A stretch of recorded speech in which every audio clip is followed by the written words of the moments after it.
Hi, welcome to Hidden Parts the podcast. Today's episode is entitled Beats and Lyrics. Why beats and lyrics? Because music. Music is the universal language to the entire world.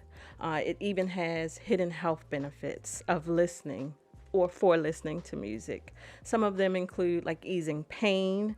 It gives us confidence. I know it gives me confidence, especially when I'm driving on the highway. It reduces stress. We all know that it reduces stress. It allows us to focus and it elevates our mood. It's proved to have healing effects for people that suffer with depression, mental health issues, anxiety. Music is beneficial to us all. So today, I have with me my old friend, DJ Tanz, the infamous, legendary, most positive and friendly DJ Tanz. Let them know. You all know who he is. So, hi Tanz Hey, again. Shawne, how you doing? Fine. I'm so happy to have you I'm here. happy to be here. Thank you for having Especially me. because people see you behind the turntables all the time, but they never get a chance to hear you. Definitely, I've just, um, they've just started asking me for interviews. So, for some reason, I'm a little more interesting now. People, after you've been doing this for so long, people want to know your story. And so I have been getting some calls to come in for some radio interviews, and this is my first podcast, though. So, Yay! It's my first podcast too. So let's talk about your history. How about music? What led you to music? you know, as I think about my childhood, I've always had music, in my home growing up. And I remember one time, and I was DJing back then. I remember one time, well, there was a period when I was in elementary school, and I would come home, and we had the big console stereo in the living room, Yeah, right? I remember those. And we had, albums right here, just lean against it. And I had my favorite album, one of my favorite songs was Get Off by Roxy, right? I couldn't wait to get home and play this record. And I was the first kid, I was the first person home in the house, so I could turn it up as loud as I wanted to. Then I would open the front door and the windows, right? So everybody outside could hear Roxy. So you didn't have neighbors to squeal? Yeah, I had neighbors. and they know what it was the '70s. Okay. Yeah, it was the '70s. So I don't know. I never got any complaints, and then if someone was walking down the street, I would run to the window and see if they was like Dancing. or nodding their head. And I just thought about that recently, and I was like, you know what? I was DJing when I was like 8 years old, 9 years old, because I not only do I when you love something, I guess you generally want to share it with people because you're so excited about it. If you really are passionate about it, you want to share your passion with others. That's the whole point of finding your passion. So at the time I didn't realize it. So fast forward to high school and going out to clubs, going out to Odell's, still chasing the music. I'm still chasing music, right? And I'm going to the clubs. I'm in clubs that I'm not even supposed to be in. Like I'm 16 in Odell's because we knew the door girl. And if you were able to experience some of those clubs in the 80s, right? It was some of the best music that you will ever hear in your life, and it was played incredibly. DJs like DJ Wayne Davis and other DJs that we grew up listening to, DJ Spin. I mean, they presented this music so incredibly that it made you couldn't wait to get back to it, right? You couldn't wait to get back to the club. We couldn't wait to get to Odell. We were standing long lines, in the cold, in the freezing cold, chasing this music, right? And at the time, I still wasn't interested in DJing. I didn't know I was.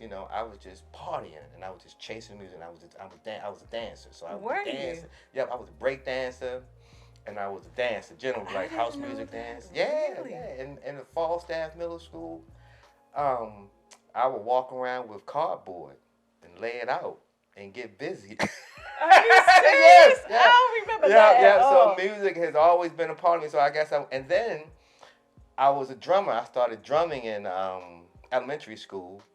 I was a really good drummer, and I was in the Grove Park Elementary School band, which back then we had a whole orchestra. Right, I played every percussion instrument. I did the solos. Then fast forward to Falstaff Middle School. Uh, I was like Dwayne on What's Happening. Remember the episode of What's Happening when he was in the talent show and he was in the talent show with the drums. Like I was in all the talent shows at Falstaff. I was in the talent shows because I would just go off on the drums. I was a good drummer, and so fast forward, and then I was doing the beat machines back then. Like they had this little beat machine called the Synthstar and drum. So basically, I've always been a part of music. Music has always been a part of me. So were you self-taught, or did you go to some type of school to For learn? DJing? No, for any of the instruments that you said about playing, and then the dancing. How'd you learn how to do all of it? Oh, I mean, It was a gift? Yeah, it was just, you see people do it and you just do it, You see MTV, where MTV raps and all the videos we shot. Matter of fact, take it back to Breaking and Electric Boogaloo. Oh, the movie. Yeah, remember the movie Breaking? Mm-hmm. Remember, you go see that movie one time, you leave there, you doing everything. You spinning on your head. Yeah, you spinning on your head. You want to be, what was the guy name? What was the main dancer at Don't Breaking? start me the line. I can't think my of his goodness, name. we're gonna lose our card. But anyway, our cool card. Yeah, we are. But blame it on the age. Okay, but, I'll take that. Yeah. But so we leave moves, and that's who I wanted to be. So I started breaking, and then we went to the clubs, and matter of fact, I take it back to rhythm skate when we was in dance skate, remember rhythm dance skate, crews? Remember, yes, like the hoodies. Yes. And everybody had the names on the back of the hoodie. Yes. Like I was doing that. I grew up in that whole culture. And I was alongside with you, except my mother was so strict. I had to spend the night over a friend's house to be able to go and hang out, but I did witness it. Yeah, so my father, he was real supportive of me. He still is. Like he's 80 years old and still comes to my events. And that is beautiful. But he would take me to the house parties, because we had house parties back then. He would take me anywhere I needed to go on his way to the bar. Right? So on his way, he'd drop me off. On his way home, he'd pick me up. That's what's up. Yeah, it was what's up. It was a different time, Yeah. And it was a beautiful time, and I got to grow in the music, and so I got to absorb so 80s hip hop, 90s hip hop, 80s house music, 70s disco, like all that's in me. Okay, so here's another question. Yeah. I personally see the difference between 70s, 80s, 90s music to now. Right. Do you? Oh, yeah, absolutely. Is it more of the beat or the lyrics that, because back then it was always a message. It's still a message, but it's not easily comprehended to me in certain songs of today. But back then it was a lesson in a lot of stuff. Do you agree with that? Yeah, I mean, it's mainstream music has shifted. It's still really good music out there, but you have to find it. Like you have to go look for it. Fortunately, we have the internet where you can kind of really narrow down your specific type of music, and you can go find it, right, and listen to it. But just listen to mainstream music, the music that they're pushing on young people. It's been struggling for probably the last 10 years, I'd say, right? It's they took they took the lyrics out, they took the music, they took I don't know if this is a word, but the musicality out of it. Like, we grew up, they were violins, they were background singers, it was chorus, and hip hop music, and disco music. All that, it had, it was a lot more involved. And now it's just like a beat machine, an auto tune, and you mean to tell me it's not a band? Yeah, nobody playing? Yeah, and so, but it's to me, I'm still encouraged by it because it still works. It's kind of been simplified, but it still connects to young people. It still moves them, and you can still use it to influence, either positive or negative, but you can use it, And so, it's just as strong as it's always been. It's just, to me personally, it's not as good. Yeah. And they don't care as much about what they say. Yeah, I think it's what they say that makes it not so good. And the impact that it has on young people. That's what it makes our job a little more harder because we have to explain a little more. But I have something really funny. Remember Mfume, Juicy? Yes. Juicy Fruit? Yeah. So I begged and begged and begged for this, what you call the whole album, the 12-inch? The 12, yeah. I begged for it, right? Mtume. I said Mfume. Okay, so it's Juicy, the name of the song. And my mother finally bought it. And I'm in my room one day jamming. Just had my little record player. I'm in there doing whatever, jamming. And all of a sudden, it's like she was a SWAT team. She kicked my door in, and she lifted the needle up off of the record and snatched the album and rolled out. And I think I was probably 11. I don't know. But I'm like, well, was it too loud? Like, what in the world is going on? And then it wasn't until later she said, I made a mistake. I shouldn't have bought you that song. Right. The lyrics were off the hook. Right. The lyrics, I still love the song, Right. but it's a song for now, not for 11 years old. Right. And so same deal. And so, you know, I often have to catch myself, make sure I'm not getting old, like make sure I'm not sounding like my parents sounded when we first got Run DMC and when we first started listening to Biggie, right? Yeah. You know, when our parents heard that wasn't, you know, they turned their nose up to it. Yeah. You So know, same classic, here. classic It's material. classic. It's Yeah. the foundation. Right. So yeah. So I find myself doing that to this music, but you know, it's a form of expression. Right. It's You a gotta form of You gotta let those expression. kids get it out, however they sing, and you just gotta keep faith in the music, and what goes around comes around. And I know that good music is coming back. You know, because It never left yeah, exactly. because they're just sampling the original music. Exactly. Yep. Exactly. Yep. And then for the parents, you just have to censor it.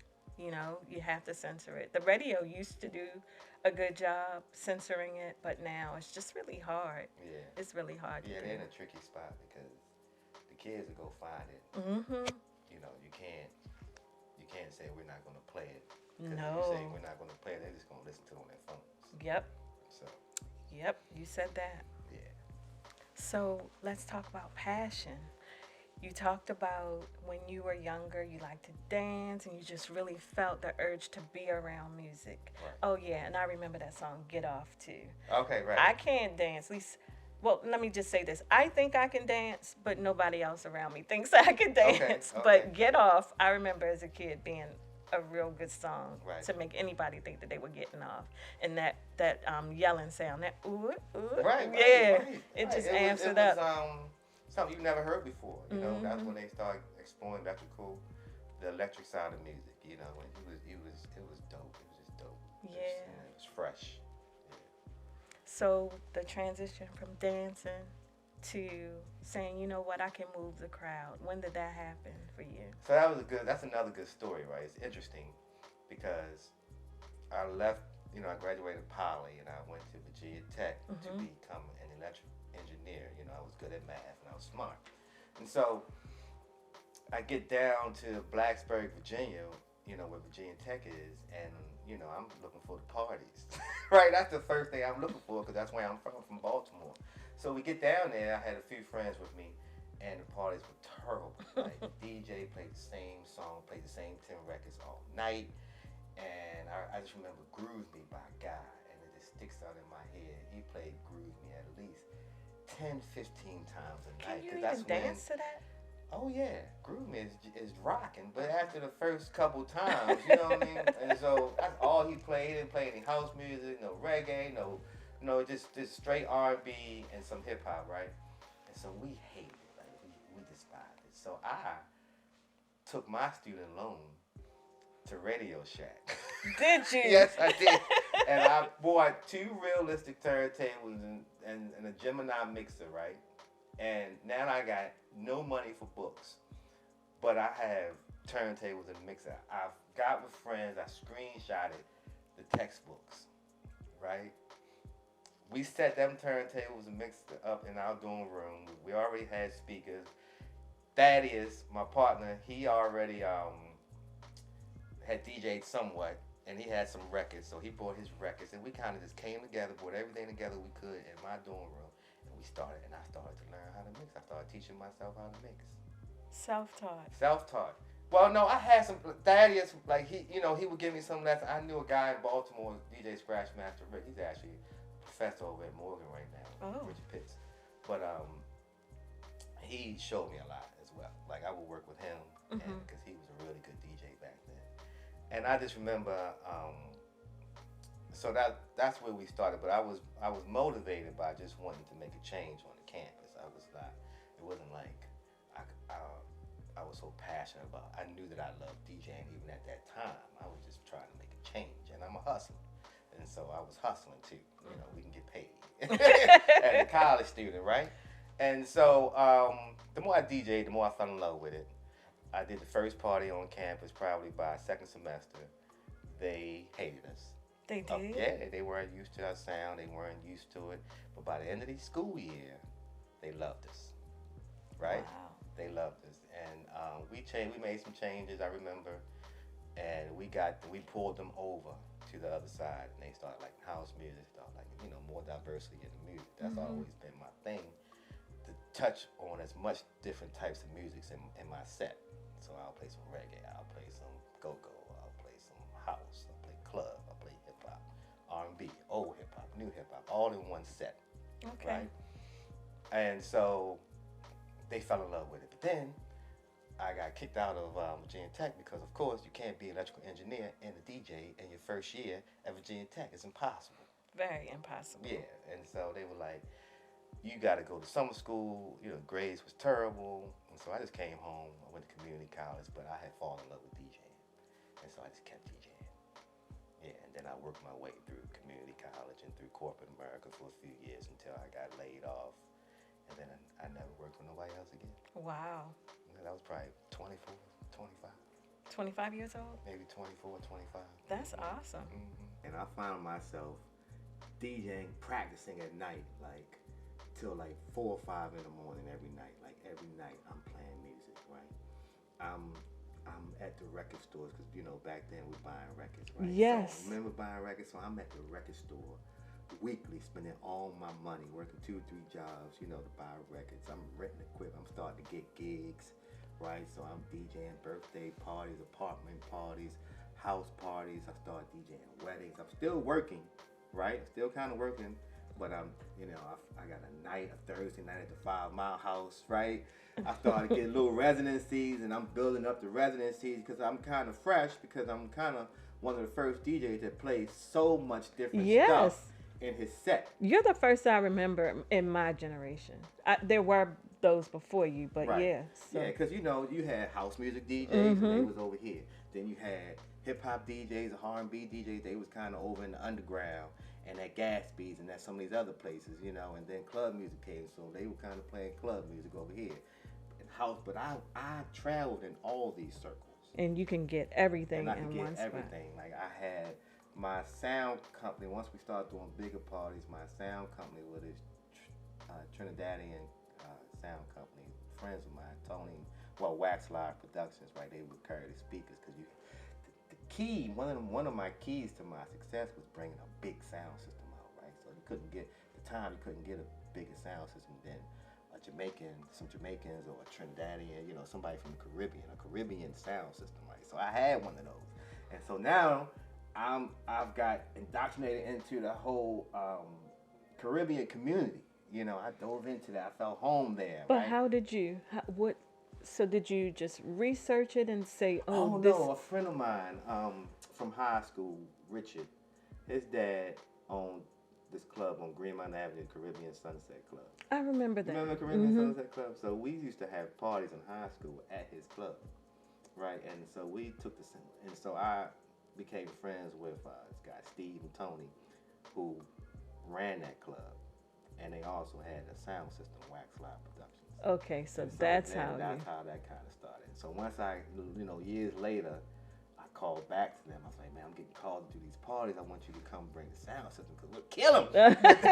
They never heard, a sound system like this, right? And there's another one, Third World Sound, the guy Tony also has. And so, all of that, because if you went to Odell's and you went to some of these clubs, you realize the importance of a good sound system.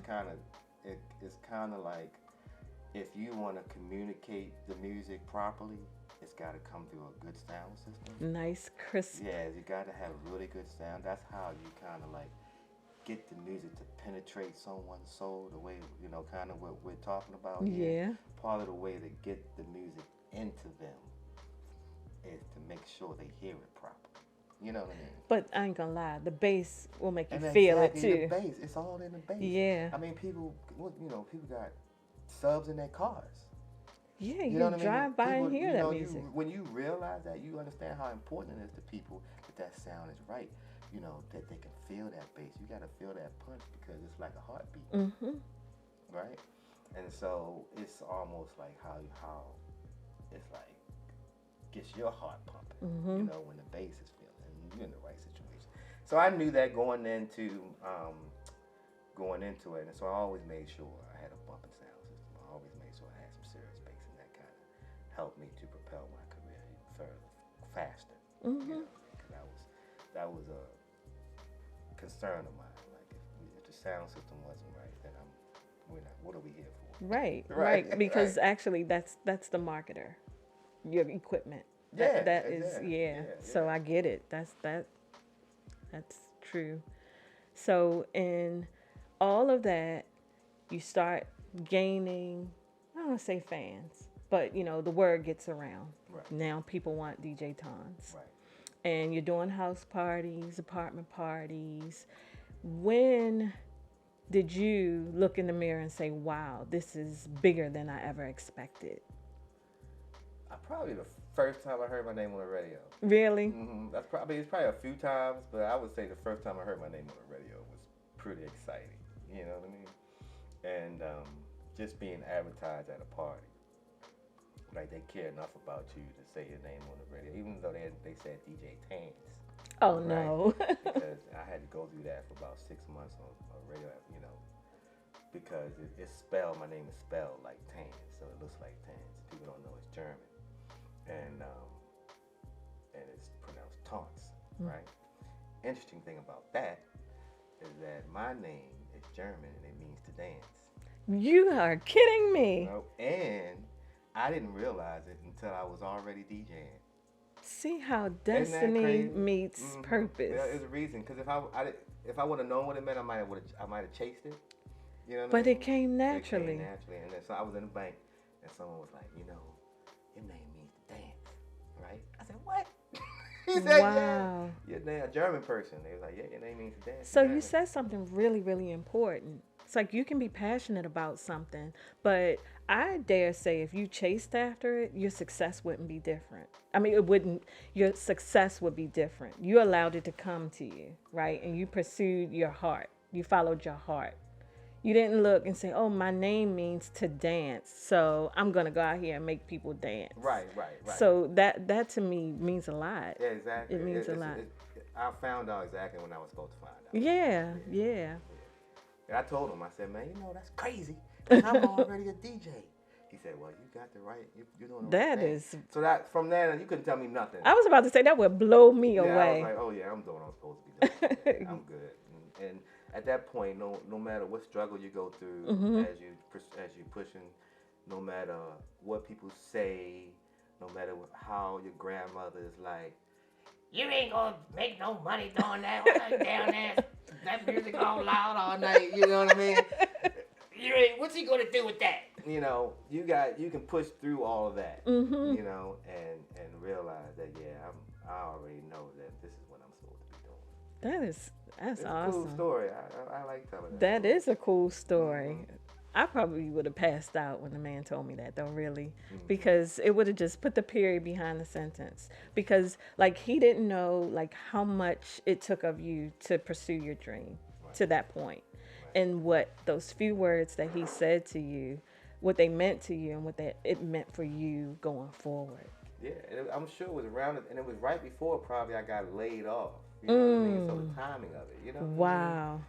So it's like, because once you get laid off, I probably was making almost enough money to pay my bills, DJ, but not quite. And so I knew I was gonna have to figure it out. And so you at that crossroads where you like, am I gonna run back out there and go get a job, or am I gonna play it safe and get a job? Play it safe. Or am I gonna go out here and test the waters and do whatever I'm supposed to? Even if you don't know it, you know that you're supposed to take that path. Yep. Even though you don't know exactly what's down there.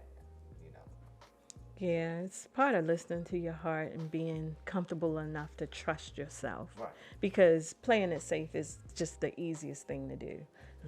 Back then it was let me get the want ads. Because we didn't really have a lot of social media. Well, the internet access like we do now to go and look for a job. So we would literally get the newspaper. Right. Yeah. Right. So it was follow your heart or get that newspaper. Right. And you were brave enough to follow your heart. Some crazy way. I was. Yeah. It's not crazy. No, it wasn't. paid off. I loved it, and I told someone when I got laid off, I said, man, I'm not working for nobody else again. I told him. I told my father too. He always repeats that back to me. He told me. Really? Told me we don't work for nobody. That is courage. Yeah, he's very proud. I'm proud. I really am proud. I watch you from the background. Thank you. You know, I'm one of those silent people. You know, I'm not at every one of your events, but the very few that I have attended, like, it's hard to get to you. You are just in your zone, and you are rocking the house. Thank you. Yes, you are. Thank you very much. But so I have a few questions for you now. Okay. The first question is your favorite song. Do you have one? No, You don't? I do not. That would be impossible. Really? Yeah, because I listen to so much stuff, you know, that, and so I have like almost a soundtrack to my life. You know what I mean? Like during the day, how the day is going to go. I'll play some music that's going to kind of, it's not even planned, you know, but it's whatever comes to me at that moment in time, you know. When I'm DJing, I don't go in with a plan. I was going to ask you that. Yeah, So I you don't go in don't with just a set a plan. catalog, like if you're doing, you know, based on the type of event that you're, like, how do you Based on the type, prepare? I can kind of prepare, especially if it's depending on what it is, but I prefer to just walk in like an artist with a blank canvas and kind of look at what's out there, survey the crowd, and then play based on what I see. That's a gift. Yeah. That is a gift. That's the art. That's the art of it, you know. And it's a gift, but it's also just years and years of doing it, you know, and observing people and observing their emotions and movements and seeing like how they trending in the party. Like if you're in a genre of music and you see a couple people walk off and two people don't walk on, then you change the music. Yeah. You know what I mean? To get them back Immediately, on. to get 5 people to come back on, get everybody to make sure no one else walks off. Like it's like you have to react, observe and react. Wow. Wow, blending. Yeah. While yeah. choosing While songs. and then pick the right next song that's going to, or jump into the next genre that makes sense that you know will pull some people out there. Like we're not asking, we're not guessing. We know that this song will work, or it should work. If it don't work, then you know we're out, and we. So that is. I know I kind of jumped away from. Oh, no, it's okay. jumped away It's from the okay because question, I'm but really that enjoying is, this conversation. That's why I don't really have A favorite song. favorite song. Yeah, I listen to everything. I listen to like when I'm not. Now, what I'll tell you that I don't really listen to the music I play. You don't? No, because I play it 2-3 times a week. Okay.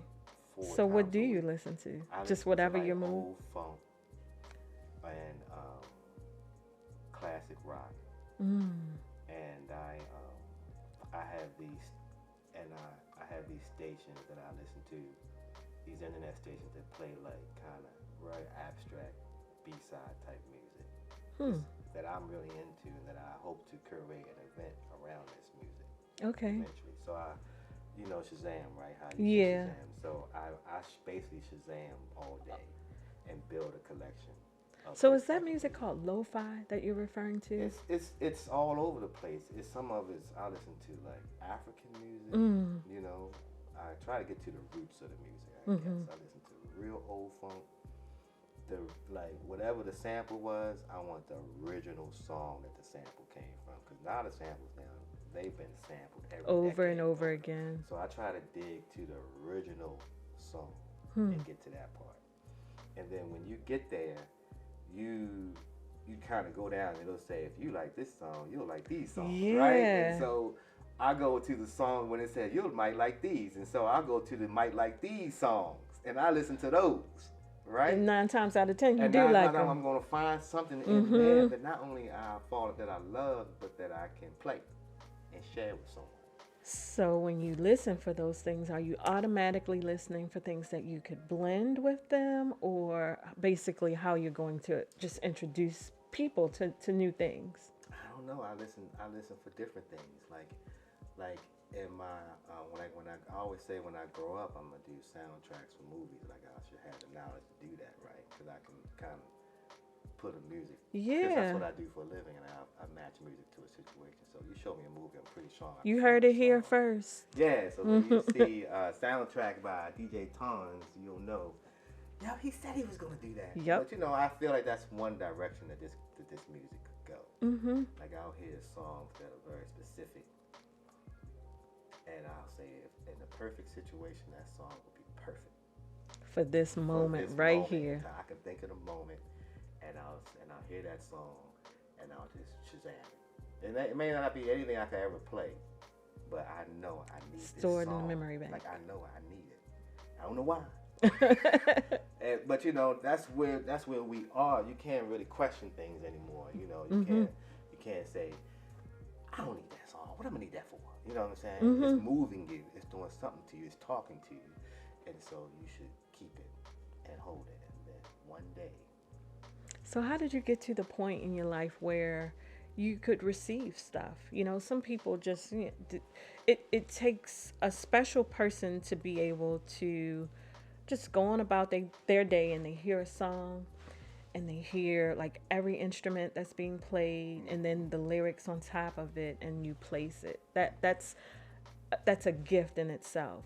Like, did you have to purposely slow down to put yourself in the mode to do that, or did it just come natural?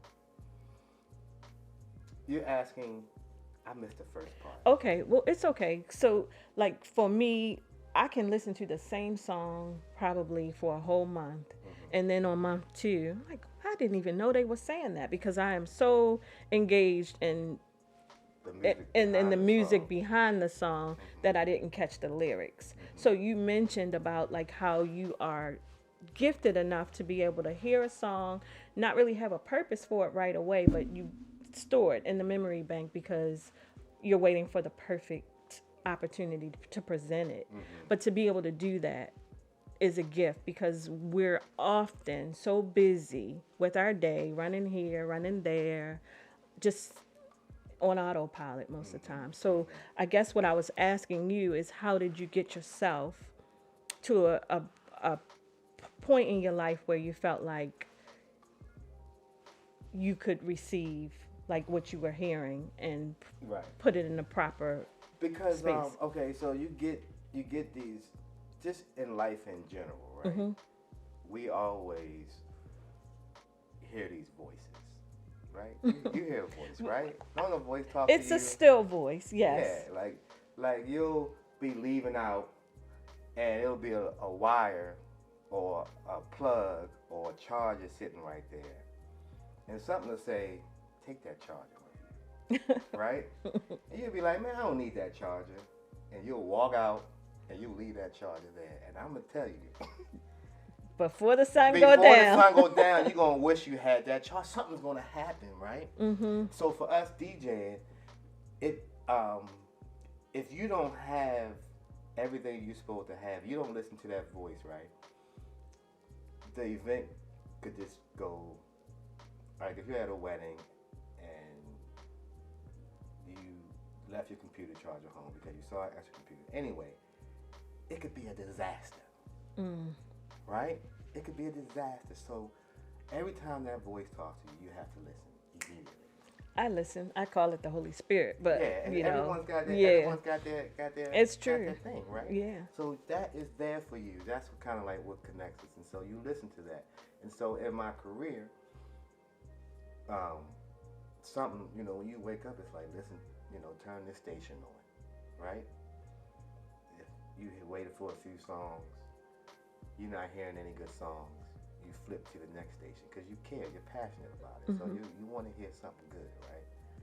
You get to that place where, this station is jamming, right? And now you Shazam 4, 5, 6 songs. That's your confirmation right there that you're at the right place, right?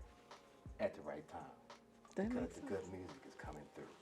right? Yeah. Now I done added 5, 10 songs to my list just because I chased it, Mm-hmm. I cared enough about it, and something the voice said, man, turn some music on, you know, and I listened to it, and now I'm getting it, and I'm receiving it. But and so I may not know it because it may not be something I'm going to play that night or something I don't know that I will ever play, but I know I need it, right? Mm-hmm. And so quite often I'll be at a fashion show. Like someone called me for a fashion show, and they need a certain song for a certain scene. Boom, I got the perfect light song. bulb, yeah. Now they love me. Well, they loved you to begin with. But yeah, well, you know what I'm saying? Well, they love that I knew this song. They never heard this song before. They used it in the fashion show. Perfect. Mm. You know what I mean? Mm-hmm.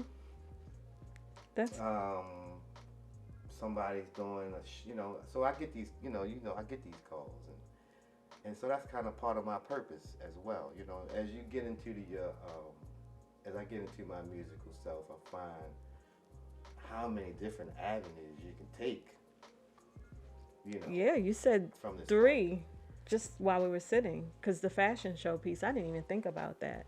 Yeah, it's all types Yeah. of, you'll just be asked to be in a comedy show, you know, and you might just play something that people never heard of, but it worked at Yeah. that particular time. You know, you might be a DJ, like we'll DJ some breast cancer event early in the morning when people are going on a walk.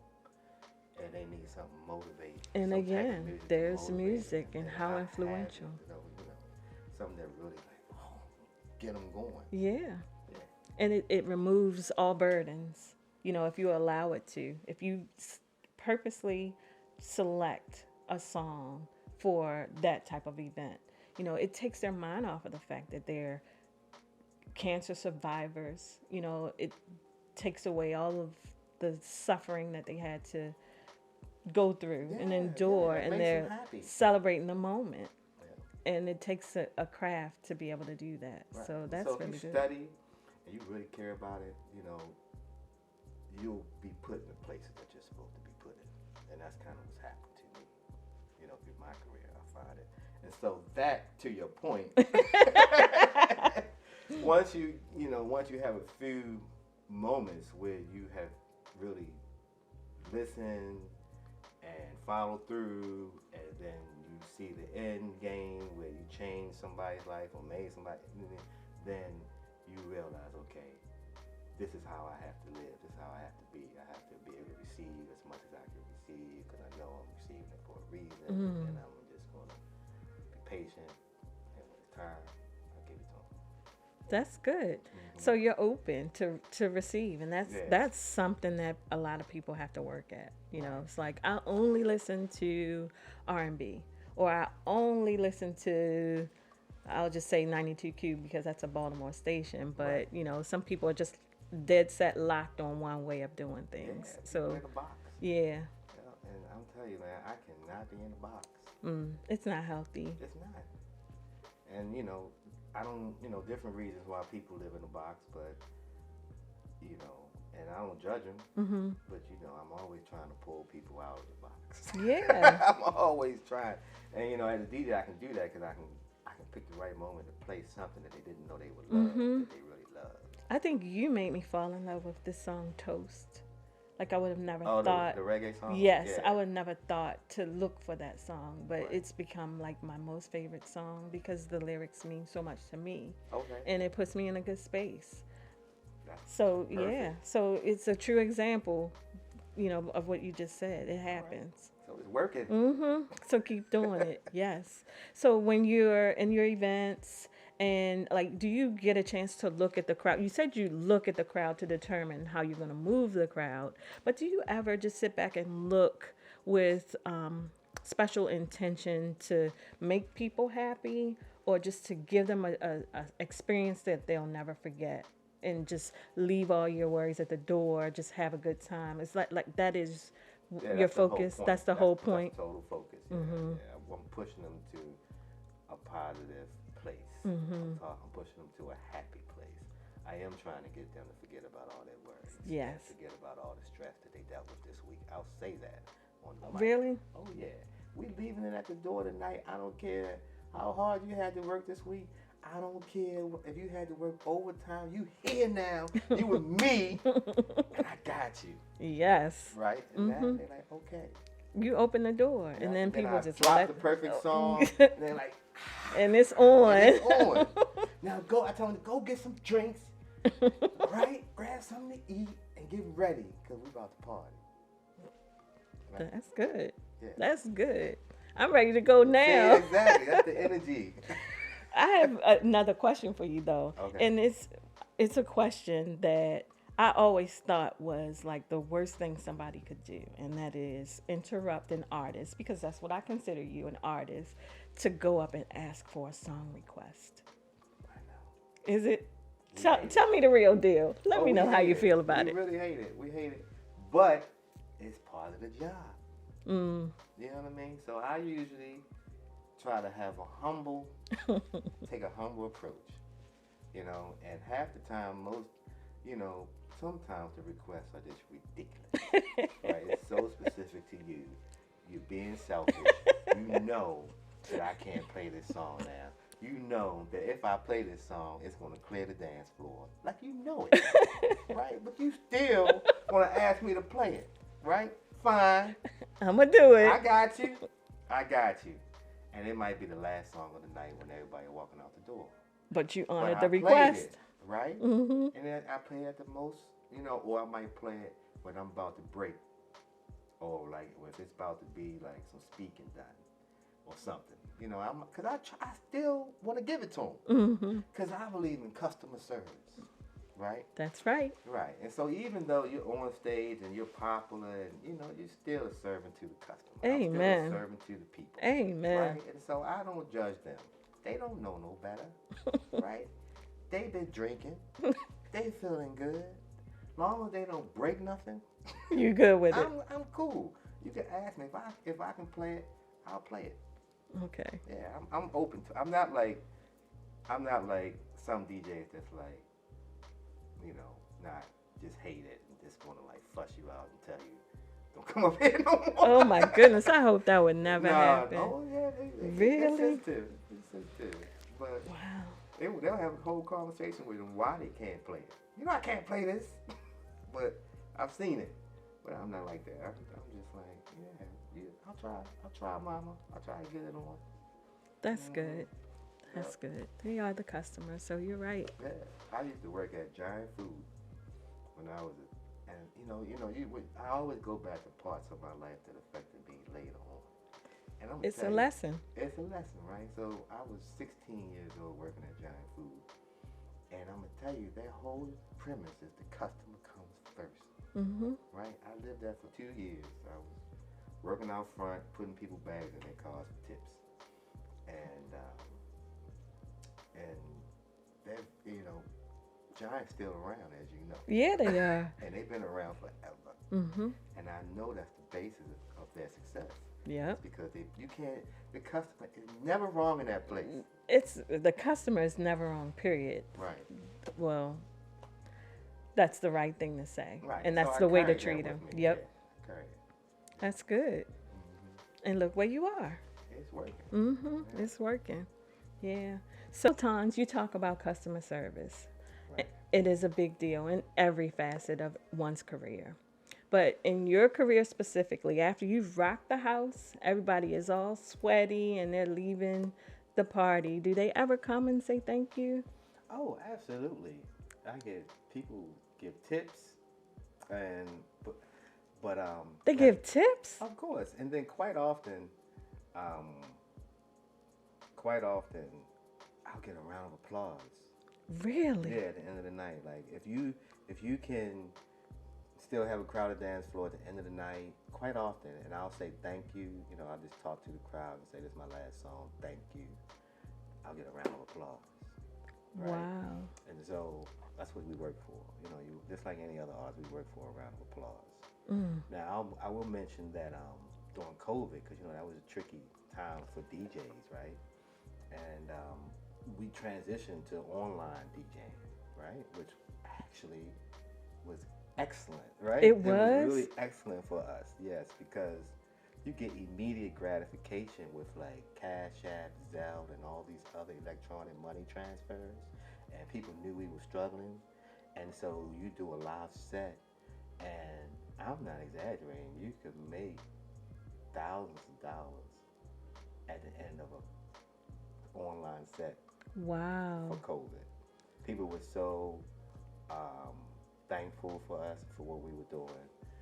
People were in a giving mood. They were very supportive. So thank you everybody that actually checked in when we were to myself and all the other DJs, that you guys were listening to and supporting. Thank you. But That's big. yeah, and so when you think about, do they say thank you?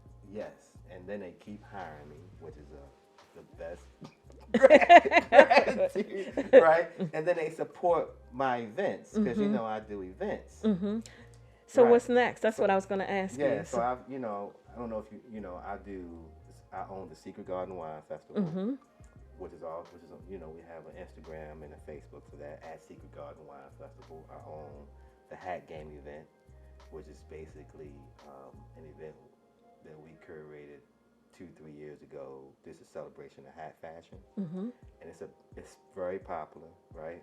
And we also have an Instagram and a Facebook at the Hat Game event.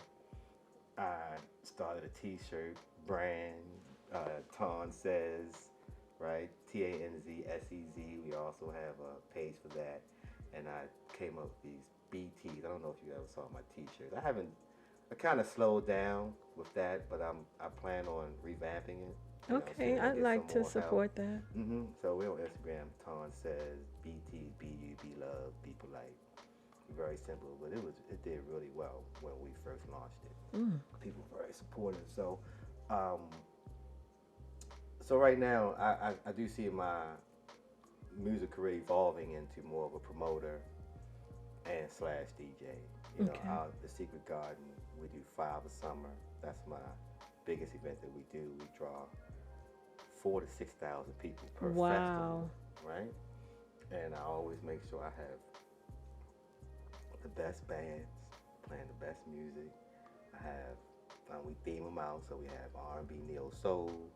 We have our Caribbean wine festival, and even though they're wine festivals, they're really music focused. Like they're dance parties. We make sure that everybody's dancing out of that place, right? We have really good DJs. I don't even always DJ.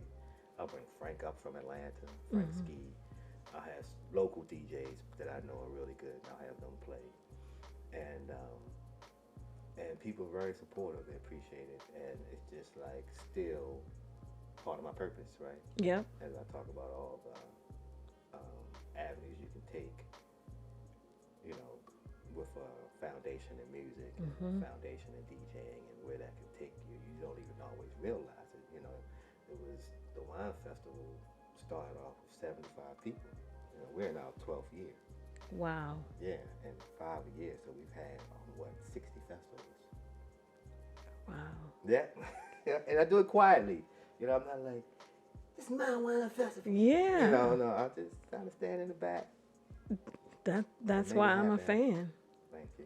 That's why I'm a fan. Really, my mouth is wide open. You just don't see it. But that's big. Yeah, and it's And growing. It's continuing to grow, and we put a lot of work into those events, and people appreciate them and support it and love it, and so we know that we're supposed to be doing it. that's all in Maryland. Yeah, And do you find that people travel to Maryland just to support you? absolutely. Especially that festival, it's mostly out of state people. Mm. And it's probably majority Philadelphia, New York, Virginia, DC. Wow. That's big. Wow. And so sky's the limit with that. And with some of these other brands we have, I have plans. And don't forget you're playing for your part 2 to your birthday party. Exactly. So that's another thing. My birthday party, when COVID happened, we had, my birthday is March 24th, right? So when COVID happened, we had to cancel, actually postpone it to June. And we found a really nice venue, Curse Beach. which is right on the water in Pasadena, and I had my birthday party there during COVID, right? Loved it. Now I'm realizing, well, I could do my birthday party in June. In June all the Why time. not? You know, COVID opened my eyes to so much. I mean, it was devastating for, you know, as a whole for the world. But if you focused and worked through it, you know, it was benefits to COVID. Right? You realize possibilities that you wouldn't have realized before. Like, I wouldn't have never considered doing my birthday party in June. But the weather's beautiful. Like, we can be outside, inside. It's just so much nicer, right? It don't have to be cold. And so, that's what we did. And we still do online stuff. I still get called to do. I still have like clients that want virtual events on Zoom and virtual events on some social. They will hire me to do, because if you're a corporation, you want to bring everyone together, you can have a Zoom event. Wow. Right, and I'll DJ it. I did so many of those. So do you have to take your sound equipment? Oh no, you do that from your home. Really? You're in the house with a camera. So on their end though, how can you gauge the laptops. quality though? The quality of the sound. How do you control that? I control that on my end. Oh, okay. Yeah. So we have all the technology. We had to get caught up real fast. We got all the technology we need to make sure the sound comes through right. I want to wrap this thing up, but having fun. I'm really having fun talking to you. And I just forgot, I wanted to talk about the change in the way DJing is now. Excuse me. Right. So when you were coming up, there were the turntables. Right. But I noticed people are doing everything through the computer. Is it a choice? Can you still do turntables? Or do you make a change based on like the times now? So, okay, you can still play on turntables, right? But you don't have to buy a record. That's what I said. Do they even sell 12-inch records so anymore? what you get is what's called a control disc that looks and resembles a piece of vinyl. You put that on the turntable. Oh. Right? And what that does is that plays MP3s or WAV files. That plays music files. So from your laptop. And so you select from your laptop which song you want. Like, I want this song to be on turntable 1, and I play it. I take this song off, I put another song from my laptop onto the turntables. So learning that, Yeah, was it challenging for you? It was, but it was exciting and very much welcome, because that meant, first of all, we didn't have to carry 10 crates of records. Remember I told you I played a lot of different genres of music. So I'm walking in the party with 10 to 12 crates of records. And then you have to know where every record is. And so when we didn't have to carry records anymore, everyone was like, hallelujah, right? Because I embraced it. I was like, I'm always looking for the next thing. I couldn't wait for that. It was the software we use now. There was software before that I was on, right? Yeah. I couldn't wait. We didn't want to carry those records anymore. I can imagine. You had to hire people probably. And the only thing about the technology now, they've kind of made it, because now we use these controllers, right? These DJ controllers. And there's a button on this DJ controller that I'm going to talk about it. I know y'all don't want me to talk about it. I'm going to talk about it. It's the sync button. You know the sync button. And what that will do is do the mixing for you. So it's taking the talent out of it. So it's making it so anybody can kind of be a DJ. And people don't necessarily always care about that. And, you know, that's a part of technology I cannot accept. I feel like I'm a guardian of the art and of the craft. And I won't hire nobody. I won't hire anyone to DJs like that. So you can ignore the sync button and do your thing. Yeah. Okay. You can. Yeah. But why they put that on there? They just. I hate it. And so, because literally, I could teach you to DJ in 5 minutes. Really? With the sync button. But you still have to know music. Yeah, you gotta know the music, and you gotta know the people, and you gotta know, but microwave mentality. Being able to bring the next song in properly is the art, right? And they took the art out of it. They take the art out of it when you do that. They just pushing buttons. It's like a jukebox. Yeah. Go ahead. Lean on that sync button. Right. So, yeah, stay away from the sync button. But beyond that, technology is great. Do you find that some people our age that may have the same profession as DJ, when the tides start to turn to technology improvement, do you think some people were just like, I'm done? Mm, It wasn't that bad to no, my because okay. you know, once if you're like a real DJ, you're gonna do whatever you can do to DJ Because serving. because you're a DJ. You know Mm-hmm. what I mean? Like you can't run away from it. You can't just retire. I did see some people try to retire. Now they back. Mm. You know, I'm thinking about doing it, man. I don't know why I retired. You know what I mean? Because it's in you. You know, if you're really passionate about something, and whatever happens in your life at the time, or whatever happens in your world that forces you to walk away from it, Mm-hmm. it's that's the reason. It's not because you fell out of love with DJ. It's not. It was an excuse. Yeah, it was just it was just because the circumstances at the time. I just I was whatever the reason was. You'll be back. Yeah. Yeah, this ain't anything that you love. You can try to walk away from it, but if you're really passionate about it, you'll find yourself. You'll either be back in it or you'll live a miserable life. Wow. And we get in it right there. Yeah, how about that? How about that? So this was Beats and Lyrics with the wonderful, admirable DJ Tanz. Thank you. I really appreciate you coming. Oh, I appreciate it. You Again, taught me a everybody lot. make me feel important. You are important.